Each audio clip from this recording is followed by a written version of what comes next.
Okay, we're going to have Attorney Deb Stevens speak next. Again, since I definitely have some questions I want to ask when we're done with the testimony, and I'm certain since comments were made about the State Department of Education and DCF, I'm certain some people might want to make comments and respond to that as well. Deb Stevenson, would you present your testimony, please? Thank you, Senator. I'm Attorney Deborah Stevenson, representing National Home Education Legal Defense. I've also been a homeschooling parent, and I have been involved in homeschooling issues since 1989. And in fact, is the only one in this room probably who sat on the panel who developed the guidelines with the State Department of Education. So I have a vast amount of knowledge about the history of this. I do take a little umbrage, however, on the fact that this was titled Communication. Yes, it was widely talking about homeschooling. However, it seems to me we're here today to talk about the Child Advocate's supplemental report, which we first heard of this morning when we walked into the room. And none of us has had any opportunity to even review that report. So I do think that's a little disingenuous. If indeed we want a dialogue with everyone together, that could have been at least told to us that something was being investigated further, and perhaps even the child advocate could have contacted a homeschooling parent or two to find out, and present an equal position. But that didn't occur. So basically what we're here today is to talk about neglect, it seems to me, because the child advocate herself said, well, she's not worried about homeschooling parents. She's worried about children who have withdrawn and are not homeschooling. Well, that's called neglect, and that is the responsibility of DCF. Now, she is also connecting it, and everyone seems to be connecting this with the Tirado case. Well, that's okay. If we want to talk about the Tirado case and neglect, we can do that. Obviously, we're more than willing to talk about education anytime, but we're not really here talking about education. We're here talking about the Tirado case and neglect. So let me just talk about that. In the Tirado case, the mom was arrested. She will properly have her day in court, and justice will be served regarding that neglectful parent if indeed she's found to be neglectful. But she's not the only one responsible in that whole case. All of the agencies involved could have saved Matthew Tirado's life, but they didn't. They also contributed to his death. I'm sorry to say that, but it is the truth. Going on what little facts we have from the Child Advocate's first report, and now I guess the second report, she herself had pointed out some of the flaws in these agencies. And from going through the list, I'm going to add to those flaws. And we're talking about the Hartford Public School District in the Child Advocate's report.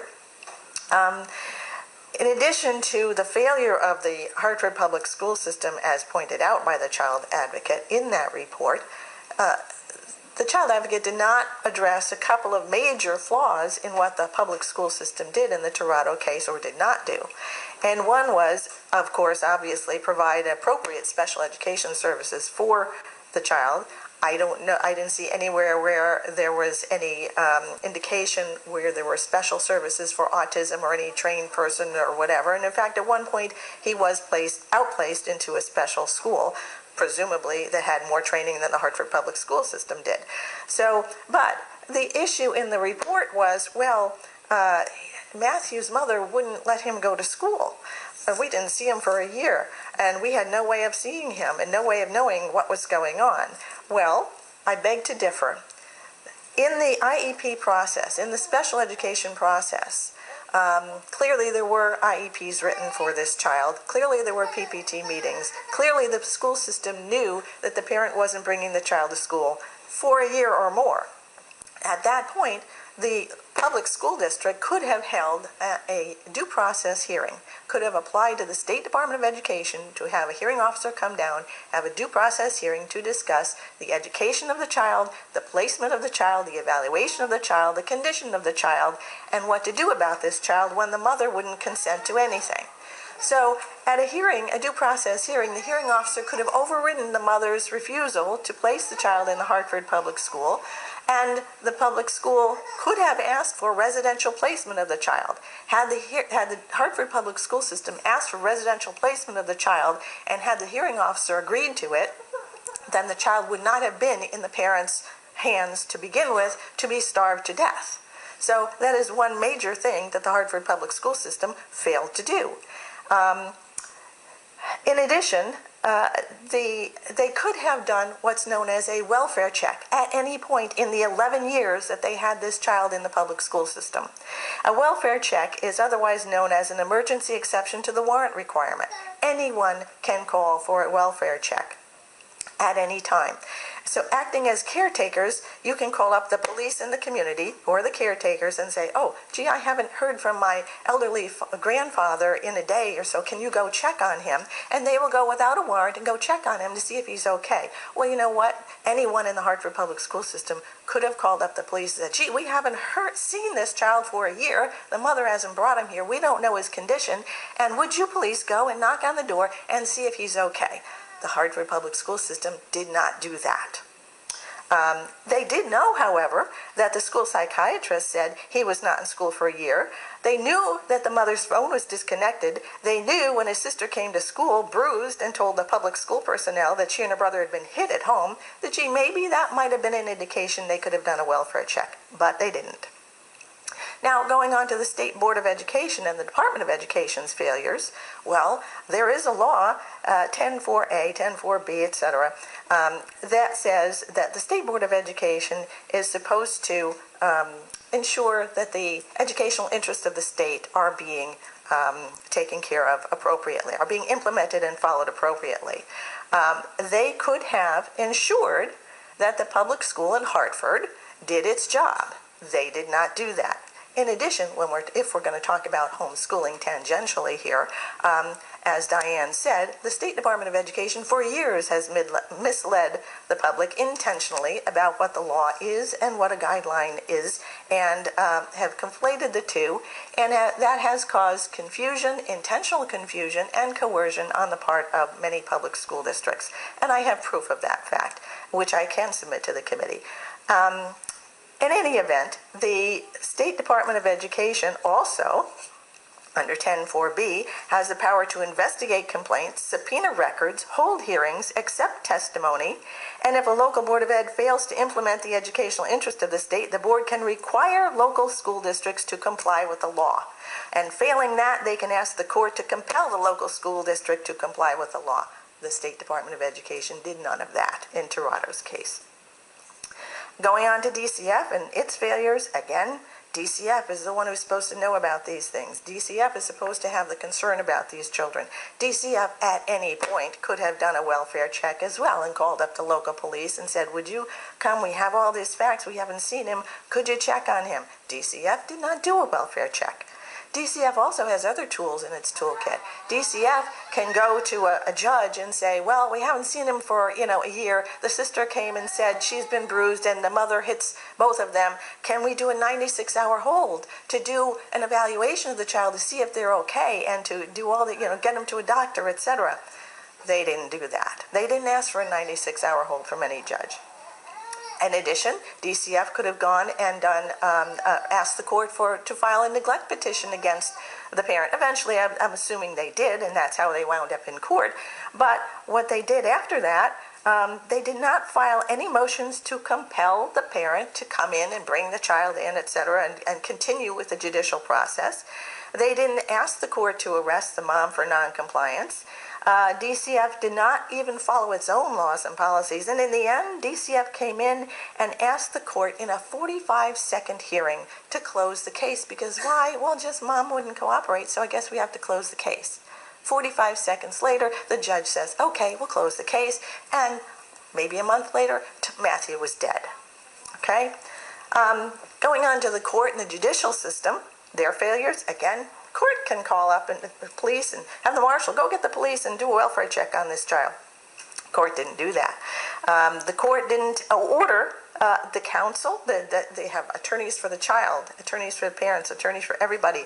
The court did not order the attorney for the children or the guardian ad litem for the children to go and do a welfare check or to replace them when they fail to do so. The court didn't order an evaluation of the parent or the child, which the court can do, but it didn't. The court didn't conduct an inquiry on its own at all. Instead, And I know this for a fact, having dealt with the system, that routinely, when DCF says, well, we want to close the case or we want to do this, routinely, unfortunately, some judges just go along with DCF without doing their own inquiry. Maybe that's what happened here. Certainly, we know that the court held only a 45-second hearing, and that really is not sufficient in this particular case. I don't know how anybody can call that sufficient to discuss the issues in that case, to determine whether a mom who was refused 5 times court orders to come to court, that's sufficient to say, okay, we'll close the case. Well, that's what happened. And the court could have issued an arrest warrant for the mom for criminal contempt of court. Court didn't do that. Any of these things would have helped and probably saved Matthew's life, but they didn't do that. Now, as for the child advocate, yeah, there were failures there too. The child advocate has the power to evaluate the delivery of services to children by all state agencies and systemic issues within those agencies. The child advocate has the power to take all possible action, including formal legal action, quote, to ensure the legal, civil, and special rights of children in the state. That's General Statute 46A-131.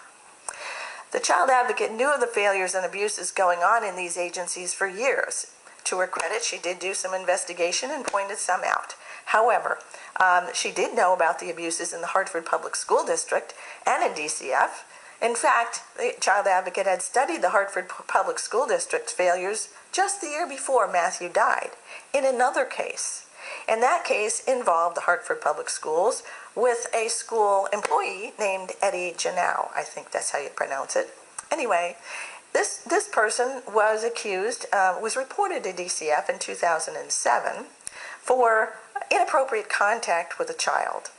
Basically, hugging, touching, kissing them, grooming them for sexual abuse.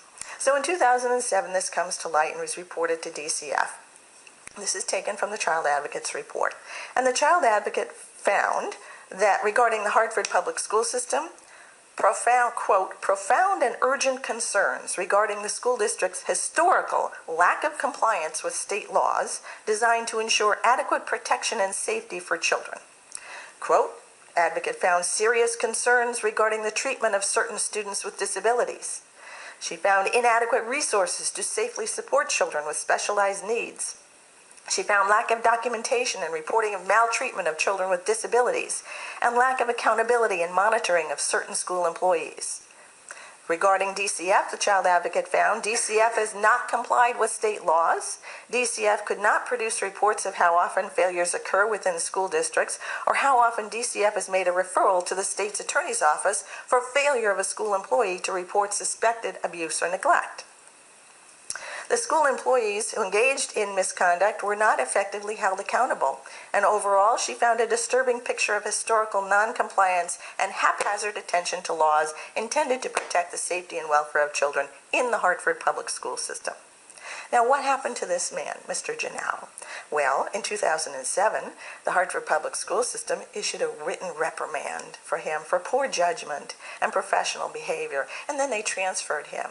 And then for the next 10 years, they successively promoted him repeatedly to positions recommended by the superintendent and approved by the Hartford Board of Education before he was finally arrested in 2017. Now, all of this came out in the Child Advocate's report. And you know when that report was issued? 5 days before Matthew Tirado died. So all of this was known while Matthew Tirado was in school. And this report came out 5 days before he died. It was known that the public school system was failing. It was known that DCF was failing. Attorney, what happened? I would just ask you to, like maybe wrap it up in the next minute or two, because we want to have time for dialogue too. Absolutely. Yeah. So the Child Advocate basically is asking these agencies to fix themselves. She recommends, they tweak things here and tweak things there, and she listens to the agencies tell them what the problems are, and then recommends that happen. Well, I'm sorry, but homeschooling parents will not be the scapegoats for the failure and incompetence of these agencies. Homeschoolers are not going to be the scapegoats for the failed child protection system. We're not going to be scapegoats for the failed educational system, or we're not going to be scapegoats for the failed judicial system. No one in the legislature should listen to the child advocate's recommendations for changing any laws, especially when she's the only one who has seen any of the facts and evidence here. We made FOI requests of all these agencies in February of this year to obtain the underlying information, the facts and evidence, so we can all be on the same page, to have a dialogue, to look at things rationally and reasonably and see what the problems are, where they are, and what can be resolved. We have received zero, nothing from the child advocate, zero, nothing from DCF. And the child advocate does have the authority under law to release confidential information if she deems it in the public interest. Well, we're here today talking about changing laws. That's in the public interest. And I would say that we all have a right, especially the legislature, to see the facts and evidence that the child advocate has seen. Nobody should be doing anything until that evidence is open to everyone. And speaking of open, the other thing that nobody is doing in any of these agencies and the court system, the Connecticut Constitution requires all courts shall be open. We would know about what happened to Mathew Tirado and everyone else if we followed the Constitution and had all the juvenile courts open, which means all of their records would be open. That is by law. That is by the Constitution, and no one is following that. I will wrap it up by saying this. We were hoping to hear the agencies and the individuals accepting some responsibility for their role, but all we're hearing is, no, we have to blame homeschoolers, we have to regulate homeschoolers and let the agencies kind of fix themselves a little bit. But nobody in the agencies ever gets reprimanded, fined, jailed, or anything.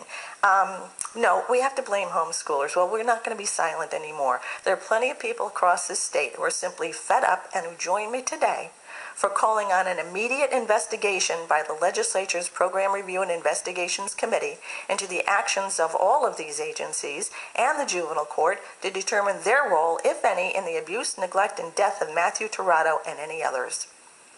If that committee refuses to take action, we're calling on the immediate appointment of an independent counsel to do the same, and the immediate and permanent opening of all juvenile courts and records in compliance with Article 1, Section 10 of the Connecticut Constitution. Simple truth is, the facts need to be discovered before we can have a decent, reasonable, rational dialogue. Nothing else has worked. Kids are unsafe in the public schools, people are not doing their jobs, and kids are dying. Enough is enough. Immediate investigation is imperative. Immediate action needs to be taken to clean houses at these agencies, open the courts, open the records, investigate immediately, fire those not following the law, and clean up your own house in these agencies once and for all. Then justice might be served for all. Nothing more needs to be said. Thank you.